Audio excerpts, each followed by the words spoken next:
Welcome to our video on the worst cooking oils that cause heart attacks. You might be surprised to learn that some of the most popular healthy oils are the worst offenders. You'll discover the latest science on saturated fats, as well as how some oils can be healthy under certain conditions but harmful under others, plus how to choose the right fat depending on what you're cooking. By the end, you'll understand how to enjoy your favorite meal without damaging your health, which coincidentally will make your food taste better too. Okay, let's start with oils that can be healthy, but you shouldn't cook with. Olive oil, especially extra virgin, is renowned for its health benefits. A comprehensive analysis of 13 long-term studies found that people who consume more extra virgin olive oil had a 15% lower risk of cardiovascular disease. Another study found that consuming half a tablespoon per day is enough to significantly reduce the risk of heart attack. All olive oil is rich in healthy monounsaturated fats, and extra virgin is extremely rich in antioxidants, like oleic acid, which have been shown to improve cholesterol function and reduce inflammation. However, its low smoke point makes it unsuitable for high heat cooking.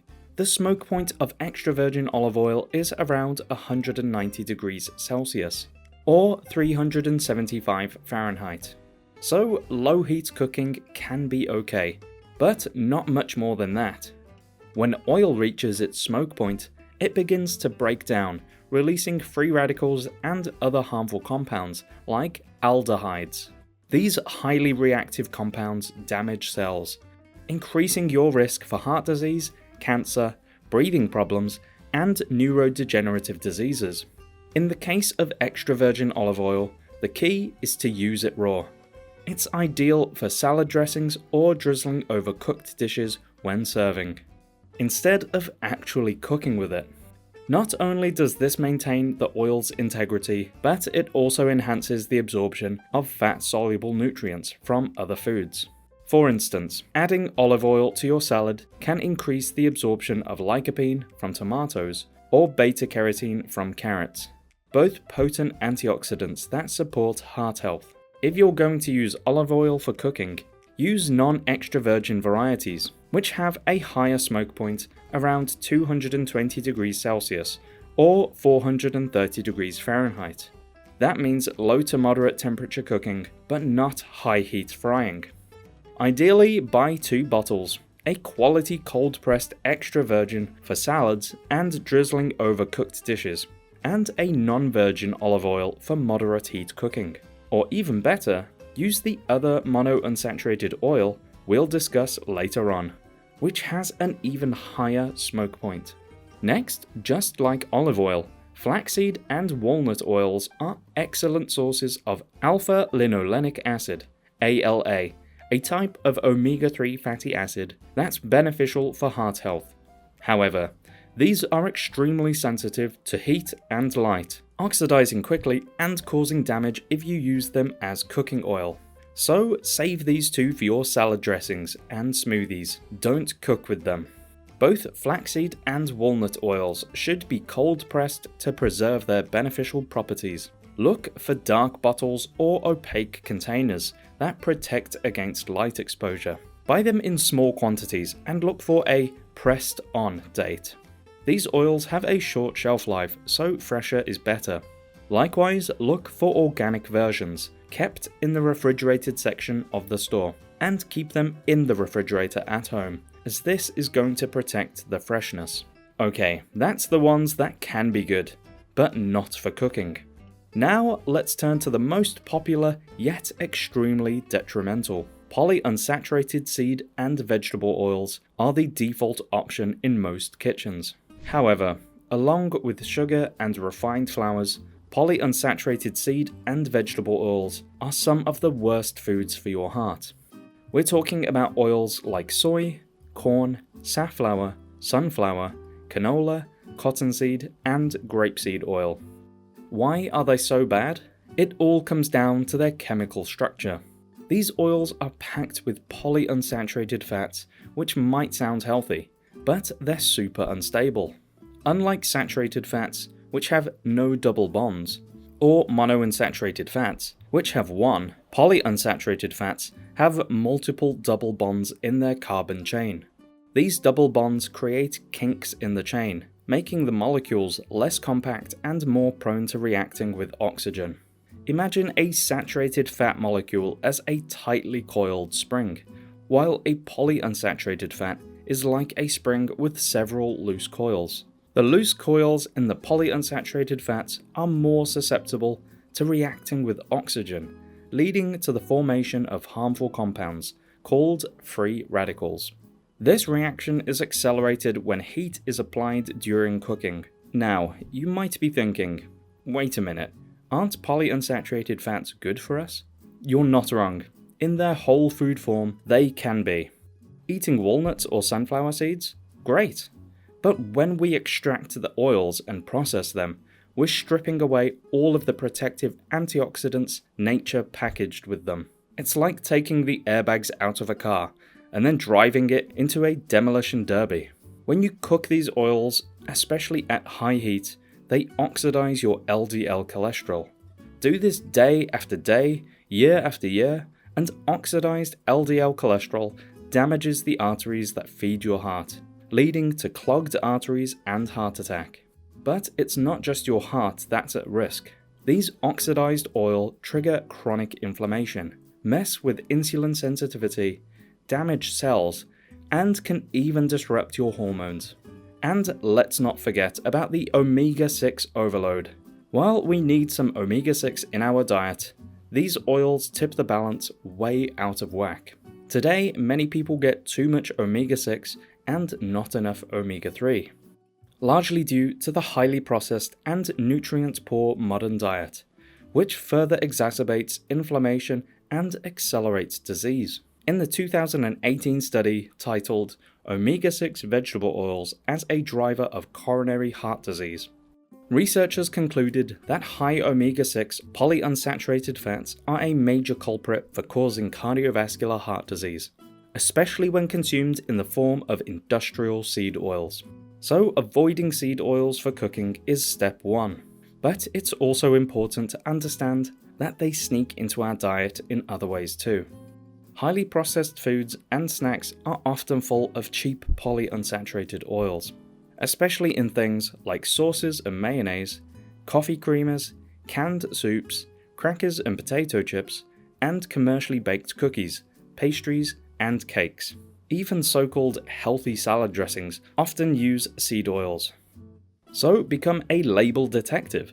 If you see a vegetable oil, seed oil, or even worse, our next oil on the ingredients list, that's your cue to put it back on the shelf.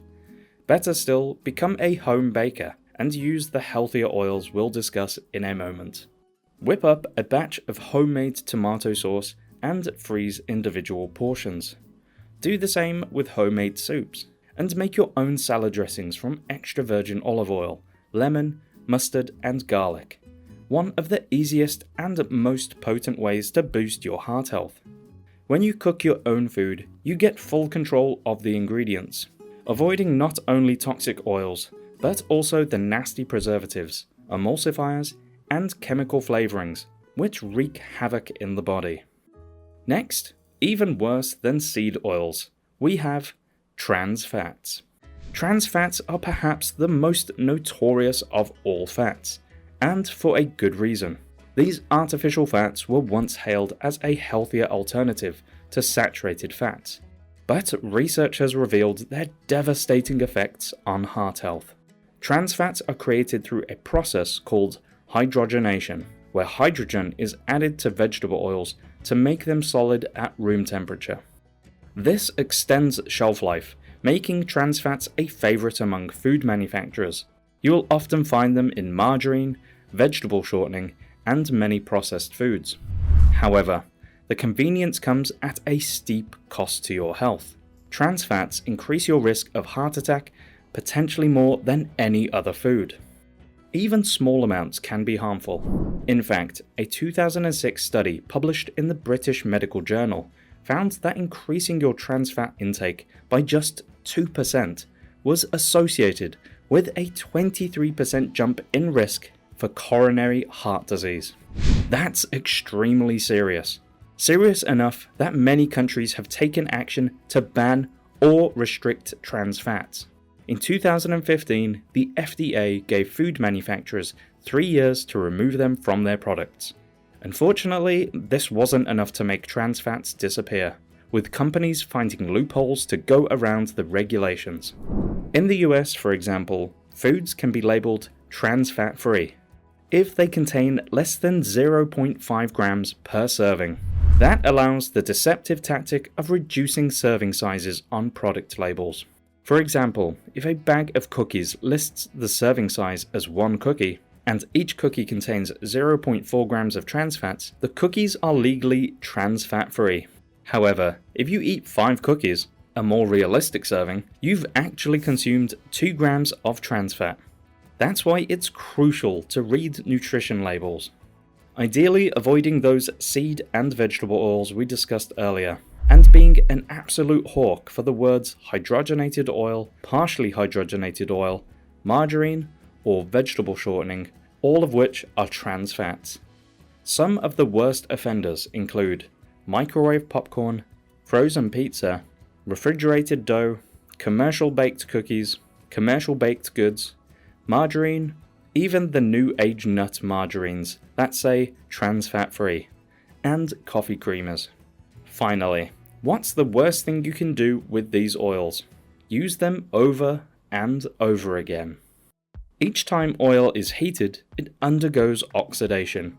So repeatedly heating oils creates more and more harmful compounds like free radicals and aldehydes, which damage cells and increase the risk of various diseases, including heart disease. If it's used too much, they can also produce acrylamide and acrolein, particularly nasty toxins linked to cancer, nervous system damage, and liver disease. Foods like French fries, fried chicken, and donuts are typically cooked in these repeatedly heated oils. So it's best to avoid deep fried foods, especially from places where you don't trust their oil practices. When cooking at home, use fresh oil each time you fry, and opt for healthier cooking methods like baking, grilling, poaching, or air frying when possible. Now that we've covered the oils to avoid, let's explore some healthier alternatives for cooking. Avocado oil stands out as an excellent choice for high heat cooking. With a smoke point between 480 to 520 degrees Fahrenheit, it can withstand frying and sautéing without breaking down. Just like olive oil, avocado oil is rich in monounsaturated fats, particularly oleic acid. This heart-healthy fat comprises nearly 70% of avocado oil's composition, contributing to its stability and cardiovascular benefits. It also contains antioxidants such as vitamin E and lutein, which help protect your cells from damage.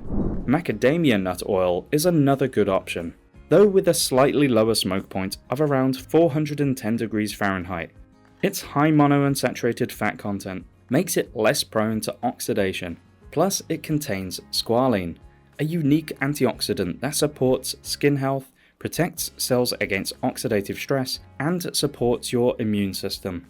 Plus, of all nuts and vegetables, macadamias have one of the best ratios of omega-3 to omega-6 fatty acids. This balance helps to keep your arteries flexible and strong, optimizing blood flow and reducing the risk of heart attack. Next, coconut oil has burst onto the scene due to its high stability and medium chain triglycerides, or MCTs. It can tolerate medium to high cooking temperatures without producing harmful compounds. Coconut oil has played a vital role in challenging previous notions about cholesterol. A 2015 study found that coconut oil may increase the size of cholesterol particles. This is pivotal because larger, more buoyant cholesterol is likely to oxidize and damage arteries. Likewise, grass-fed butter is experiencing a nutrition science revival due to new research on cholesterol, and the fact that quality grass-fed butter is a great source of conjugated linoleic acid, omega-3 fatty acids, and vitamin A and E. Its low smoke point, around 300 degrees Fahrenheit, makes it unsuitable for high temperature cooking, but a great option for slow-cooked buttery scrambled eggs. Ghee, on the other hand, is butter's clarified cousin. Ghee offers a higher smoke point of around 480 degrees Fahrenheit. By removing milk solids from butter, ghee becomes primarily saturated fat, making it more heat stable than regular butter. This makes it good for searing meats and stir-frying vegetables. And finally, leading researchers and cardiologists are increasingly considering lard and tallow suitable fats for cooking. That's due to the significant shift in the understanding of saturated fat, cholesterol, and how these things actually impact our body. For more on that, watch our video on The Truth About Cholesterol. We'll leave a link to that in the description box, or click the image on screen.